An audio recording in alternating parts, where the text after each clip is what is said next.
Hello, good afternoon, night, or day.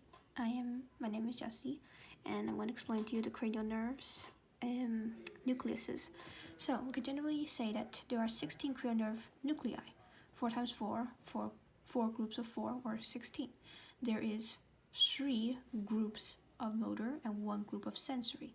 So, the motor includes 4 somatic motor nuclei, 4 branchial motor nuclei, 4 parasympathetic motor nuclei, and 1 or 4 sensory nuclei, or 1 group of sensory.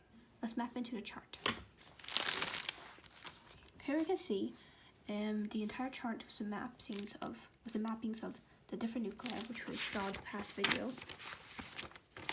Over here, all the nuclei that are written: mesenteric trigeminal nucleus, principal trigeminal nucleus, cochlear nuclei, vestibular nuclei, spinal trigeminal nucleus, nucleus of the solitary tract, accessory nucleus, hypoglossal nucleus, nucleus ambiguus, very difficult to see, dorsal nucleus of vagus, salivatory nuclei, facial motor nucleus, abducens nucleus right next to it, trigeminal motor nucleus, this is a structure, trochlear nucleus, oculomotor nucleus, and Edinger-Westphal nucleus, which is part of the oculomotor nerve.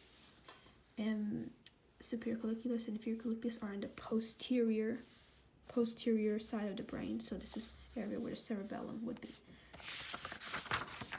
This is in the past, we already made a video about this, so let's go and name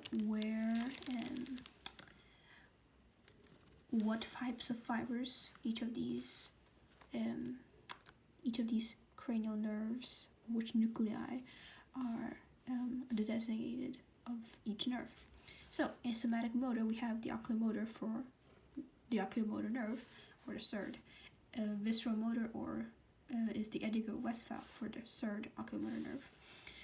And we somatic visceral, special visceral or taste, general visceral sensation, somatic general sensation, and special sensation, which we'll go to once we get there.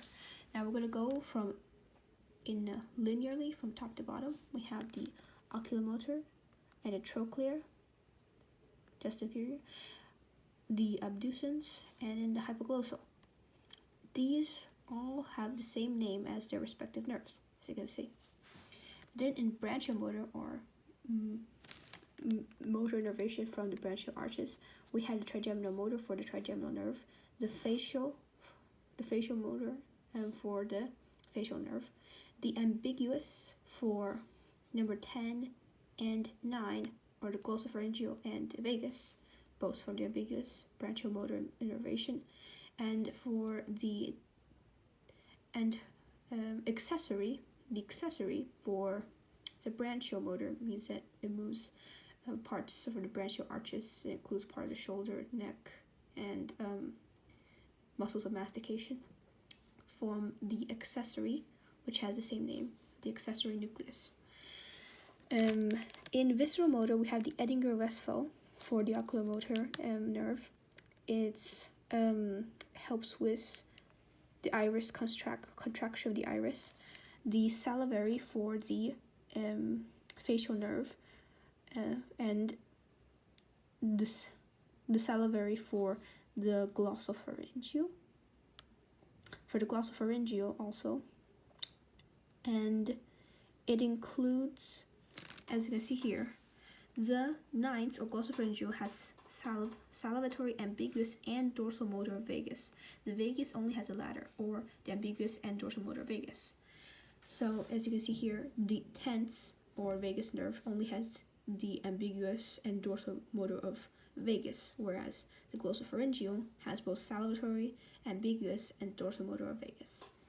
Here we have we've moved on from the motors, or the three motor groups of motor, or somatic motor, branchial motor, visceral motor.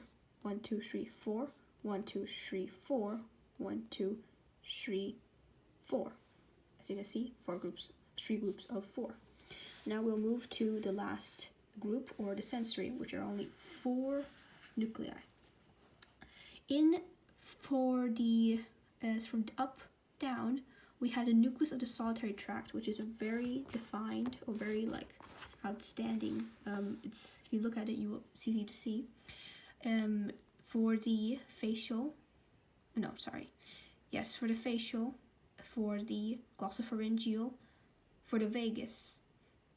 The nucleus of the solitary tract not only innervates somatic visceral, special visceral or taste, it also gives general visceral sensation.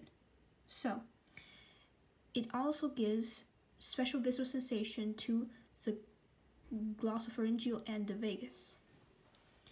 Okay, now that's done, we have come to where the trigeminal, where a large portion of the sensation in trigeminal is. We have the trigeminal itself gives its somatic general sensation in many, including the spinal, the mesencephalic, and the principal are all somatic general sensation. And we had the trigeminal also gives fibers for the facial nerve, trigeminal nucleus. And there are several nucleus, but we're going to consider them as trigeminal.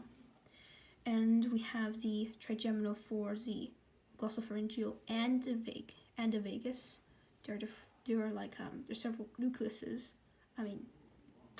There's one complex, but a lot of nerves that come into it. And we have the special sensation. This includes hearing and balance. This is the ACE, which probably should have said it first, but it is very special. It has only these two components, and it is a little bit separated from the rest. That's why I had to draw a line.